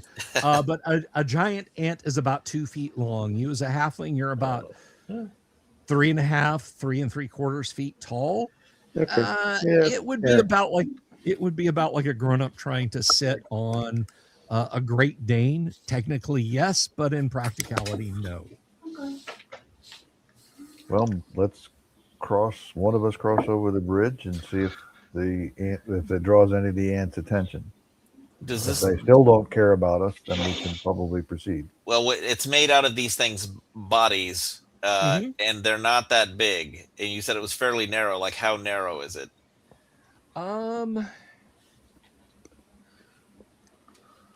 It's about 2 feet in diameter. Okay, so it's As long as it's not slippery, it's not bad. it's circular, like shaped like a pipe, then, or Let's see. it's like bodies strung together, so it's not flat, right? I shall take the leap of faith and walk on the bridge. All right. Oh, okay, Tim. I'm thinking Indiana Jones and the Last Crusade here, right? Somebody's got to take the leap of faith. Okay. Are you walking or are you going on all fours? How you doing? I'm gonna go on all fours. I didn't need to see that. All right. So Okay. Torch. What do you call somebody who only passes gas in private? I don't know, Tim. What? A private tutor. A private tutor. Crinit approaches the bridge as closely as she can without actually being on it, not knowing how heavy it is. You're able to find foot and handholds with a little bit of difficulty as you make your way across the bridge. When you do, and you do so with some ease, there are 7 worker ants and 2 larger ants that immediately scuttle towards you. Bugs, Mr. Rico, millions of them. They look like they have hostile intent too. Come back, come back. I think I'll back up the other way and go back Okay. and find the guy with the dagger. Going back across, they kind of stand there with their antennae sort of, moving around a little bit, and then they go back to what they're doing. Well, they're territorial, it seems. So we need Fireball. This is one of the times when Fireball will come in. Of course, that's why this is shaped perfectly for a fireball when they know you don't have fireball. Or sleep. Yeah. Fireball from orbit. It's the only way to be sure. Do we know any spells that can have an effect here? Nope. No. Roy, let's see. It's that. Yeah. Roy has spider climb, dig, feign death, affects normal fires, light, and jump. Spider climb. Are these ants crawling on the wall? They can climb on the walls, right? Yes, they can. Okay, all right. Yeah, I mean, other than being hopeful that there's, you know what? I'm going to take one of the rocks and I'm going to go over by the edge and I'm going to drop one of the rocks down and listen. And why don't you listen 2 fingers and see if we hear it hit water or anything? Sure. 1 Mississippi, 2 Mississippi, 3 Mississippi, 4 Mississippi, 5 Mississippi, 6 Mississippi. You don't hear it make a sound. Okay, all right. It was a deep chasm. I have no evidence of water here. I mean, I don't see that we have any real reason to cross here other than if we want to try to get our hands on that spike. And there's a lot more danger here than merits getting that spike, in my opinion. Yeah, agreed. The ants can cause us some considerable harm. Yeah. Yeah. Now it comes down to a question of light escape is what we want, right? They might have somewhere near to the surface, Right. right, as another exit tunnel here, but there's no way we're going to be able to tell unless we somehow, follow them out. So at this point, I think we may as well, I guess, head back. I mean, if we had a bigger fire, we could wave fire in front of us. We don't have enough torches for that. Yeah. And Well- getting across. I'm sorry. Go ahead.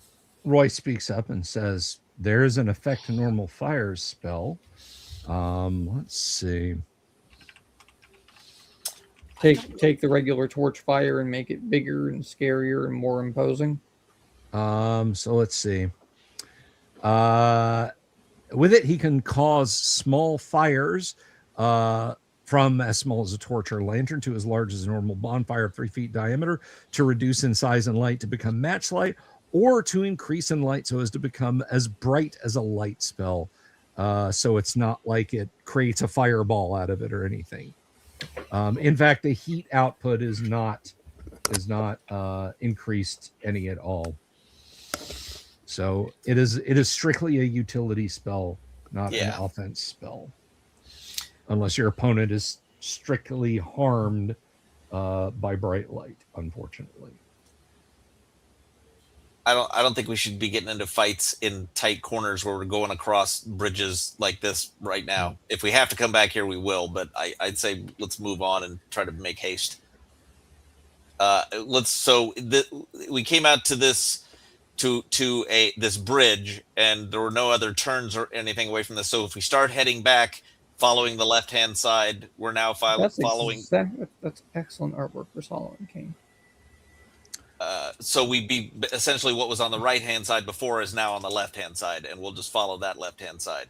Unless was there anything on the left hand? We didn't pass any other exits on the left. No, no. Okay. You've been coming in an unbroken, contiguous tunnel, except for the intersections. Yeah.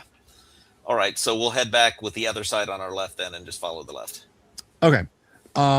So I'm going to say you get back to the first three-way intersection when the bone torch gutters out.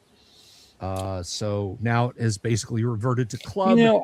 I still think AD&D has you moving too slow. Okay. So you can light the lamp, the pitch lamp, illuminates as a torch, but will last as a lantern will. So I would say, light that. Let's light that now. Yeah. And again, he points out, I do have the spell light, which could last, depending on how this scroll was scribed, could last a good couple of hours. But as it is now, with the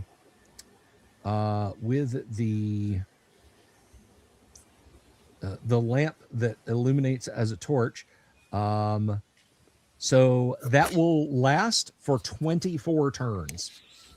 Yeah, we'll save this for the time. We'll save the light spell for the time being. All right. So 24 turns, or about 4 hours. Okay. So well, that's pretty good. So you have more light. And since you know the path you're going, well, if you continue to follow the right-hand path away from the ant lair, that brings you to the first of two intersections that you've encountered. You want to continue to your left? Yeah. Or do you? All right. So real quick though, can I have the torch since I'm leading the way, and it might be useful to in combat? Crenit hands it to you. Thank you, Crenit. All right. 1, 2, 3, 4, 5, 6, 7, 8, 9, 10, 11, 12. All righty.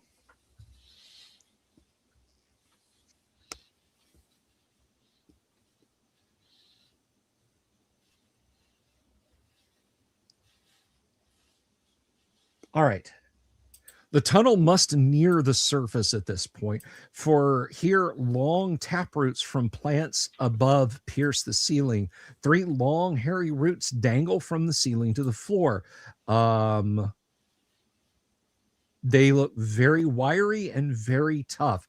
They're also faintly trembling. The corridor is narrow at this point, but only about 5 feet wide. What's trembling? The hanging taproots are trembling.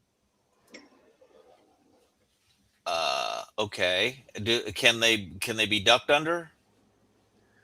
They extend almost to the floor. Okay. The nice thing about there being taproots is this means we're going in the right direction. Hopefully, yeah. I mean, that's a good sign. Yeah, but if they're trembling, approach cautiously and see what happens. Well, I mean, are they so wet that fire wouldn't have an effect on them? No, they are not. Can we Go just ahead. pull, can we just pull enough to part them? Or rather, I'm sorry. Roy makes a comment. We could use ropes, you know. Yes. Yeah. On we- Yeah, what? what's causing them to tremble? Is that what you said? Tremble, right? You don't know. They're just faintly trembling. Oh. Is there a breeze? No. It's just the earth doing earth stuff. Yeah, ropes would help. But can we just rip any of them down? We have people with exceptional strength. Oh yeah. You know what? Give me a Ben Bars lift gates roll if Paul wants to try and yank one down. Okay, I will do that. No, that's going to be percentile dice. Oh, I'm sorry. You're right. Oh, let's see. Is this right? There we go. So 80. No, it will not no, budge. it's not. I Yeah. rolled 10 dice, which I rolled 2 dice that are both. It's not 80 actually. Okay, yeah. Let me So roll a 10s and a 1 then.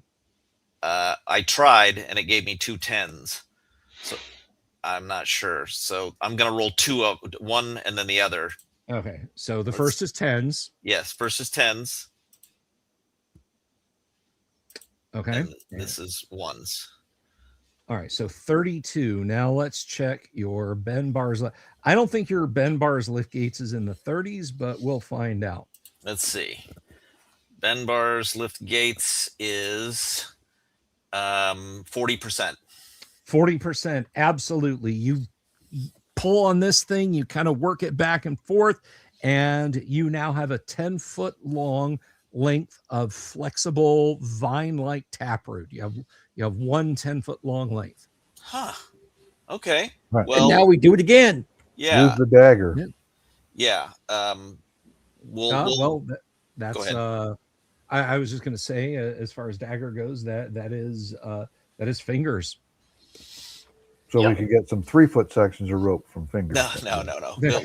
Fingers and I will work together to detach them and try to put as many together as we can quickly. We don't want to spend too much time doing this. All right. So we'll say that getting some down and fashioning ropes, you get a total. Let's see.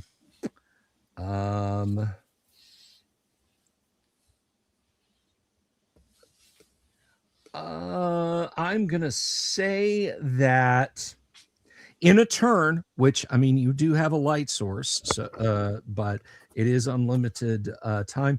In a turn, you can get 4 down and get them lashed together with some nice knots. I mean, you're adventurers. You guys know how to tie hitch knots that won't give way. Yeah. So you've got about a 35-foot length of taproot rope now. Okay. But you said this was going to last 4 hours, which is how many turns? 24. 24 turns, and we've used it for four turns so far. Correct. Okay. So you've got about 20 turns left. Okay. 35-foot wood rope. Yes, and more if you want to spend another turn, you can double it and make it 70 feet of wood rope. I mean, I feel like 35 feet might not be enough for what we might run across, given that the depths that we've seen already. But even a 1,000-foot rope, I don't think would help us if the depths are that bad. What do you guys think? More or move on? Let's get some more. Yeah, it Okay. wouldn't hurt one more turn. So 70. Oh, okay. One more turn. Okay, so yes, briefly another turn goes by. You've got 70, and as if to punctuate, the entire cave complex rumbles again. Okay. So 70-foot wood rope. All right. Then, yeah, let's, I guess, unless we're going to start tying each other together or anything right now, Burke, you want to take the rope, like put it over your shoulder, coil it up and carry it? I can carry stuff if need be too. You can absolutely do that. If you, yeah, go ahead. If you want it, go ahead and take it. All I'm right. not doing anything with it. It's just, Sure. Well, it's just I coil. You can coil it around your shoulder. yeah, that's fine. All right. Just make sure he's not smoking the end of it while we're watching. Though. Yeah. I'll start So- splicing the ends together as we walk. Now we are. They go all the way almost down to the floor. Can we? I mean, it's going to be hard for me to walk through here with the torch and not set this stuff on fire. And if we're in there when this stuff gets lit on fire, that could be a problem. Go ahead. I was just going to say, having pulled some out, do you have an acceptable path through now? Okay. All right. Well, let's continue on following the left, and I'll Okay. be sure to keep the fire away from the roots as we pass under them. Alrighty. Let's see. That is. Sorry, I was looking at. I was reading ahead. All right, so you continue on. Past that point, there's another couple of turns of walking, and you come to a chamber. The far end of it is taken up by a deep pool. There are several fair-sized fish in the pool, but not blind white cave fish. They appear to be normal freshwater fish. 2 pieces of wood are washed up on the sandy shore of the pool. They are stout-looking pieces of wood. And 2 fish, you said. No, there are more than 2 fish, but Oh, okay. Well, let's Are hold these the wood up starving? completely out of the water. If these Yes. are regular fish, maybe there's a tunnel underwater out of here. That's what I'm could thinking. be. Do You they said look? ye- Go ahead. You said yes to the fact that we are starving. Well, I mean, it's been a while since you've eaten. You could all certainly, As long as I'm not taking any negative effects, if No. Yeah. someone can, I don't know, maybe we can grab a few of them, and somebody can give up their loincloth to carrying some fish. But so, am I right in saying? So we come to a pool, and the pool's just in the center of the room. let me describe this accurately, properly. The pool, the pool is basically it's about the corridor that makes up the area of the pool. It goes 10 feet and then sort of turns to the left, and the pool continues as the corridor that the pool is filling up turns to the left. So we can't see to the end of it. We're going to have to go around that section of the passage. Worth a shot. Is there a way around, or? No, it's the water blocking the completely path. fills Oh, up. okay, it's blocking. So it becomes a tunnel that goes underwater, is what it sounds like to me. Correct. Okay. Now, Okay. now Crinit has picked up one of the stout pieces of wood, and that is working very fine as a billet. And there's another one for whomever wishes to take it. What kind of damage does a billet do? It's just a club. Just Okay. club 1 to 4. Okay. Hey, Well, Roy, there's your clubs. yeah. Jesus. Well, if nobody else is going to grab it, I'll pick it up. Go ahead. I think we need to brave this passage. If there was something hazardous in there that might eat us, it would have eaten the fish already. I mean, who's to say it hasn't been eating them? I mean, they're just small fish, right? Yeah, I mean, They're not like a foot long or anything. They're just like, no, you've got fish like this in there, Okay.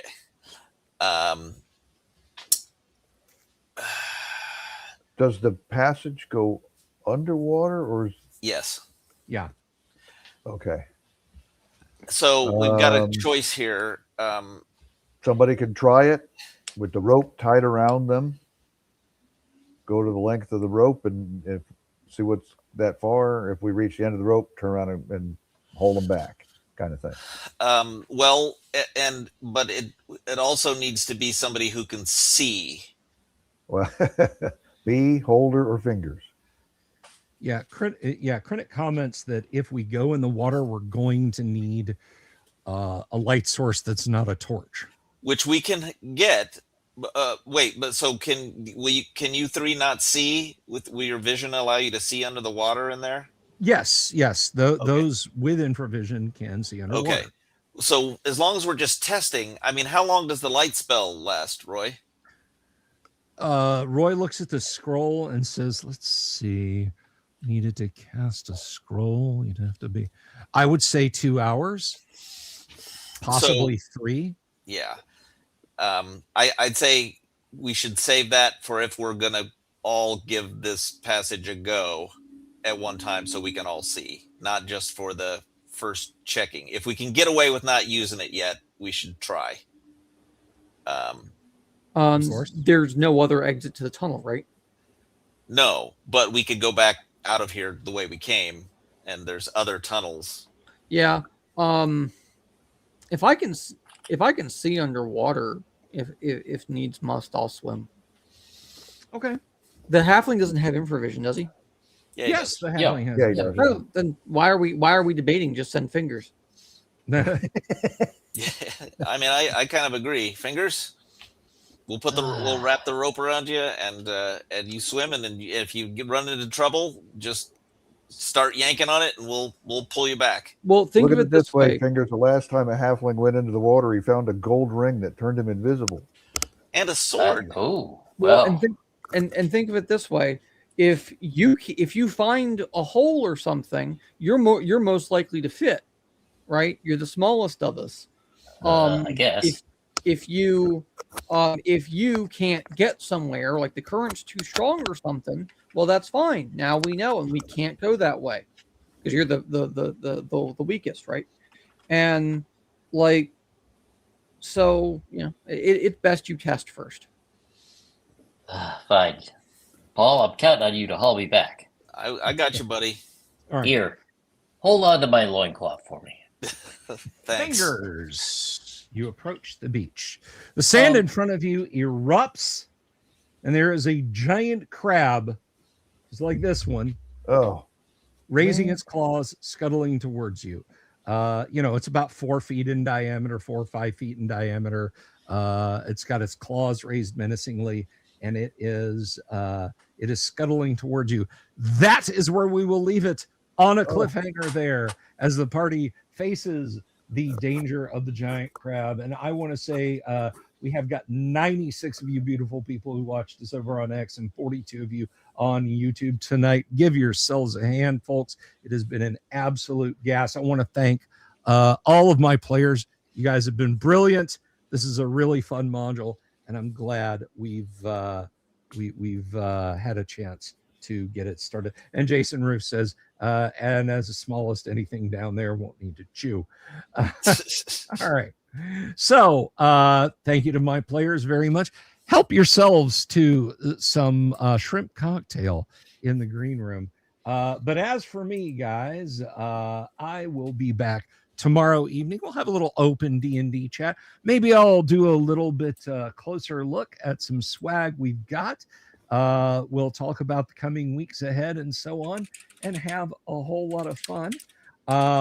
Michael Rooney says he loves how D&D changed halflings from English country gentlemen to grubby, vaguely sorted thieves.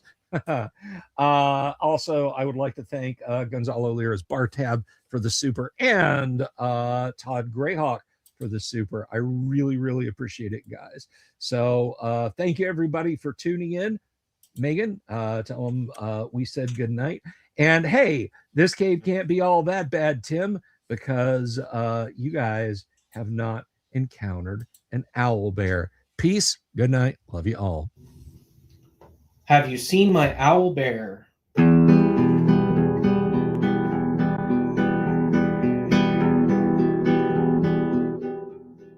Here's to all the weirdos everywhere in the woods and in the air.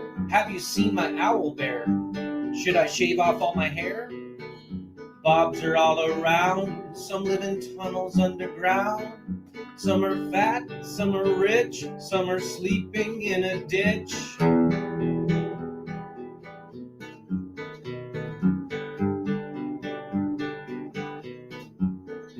Can you ride a crooked horse without a saddle way off course? Naked as a toad all the way to Smoky Joe's. Have you seen the little creep driving fast in his little green Jeep? He smells like fish and brandy, but his rotten teeth look dandy. Take me to the show, I don't care if fast or slow. From action flicks to dancing dicks, just take me to the show.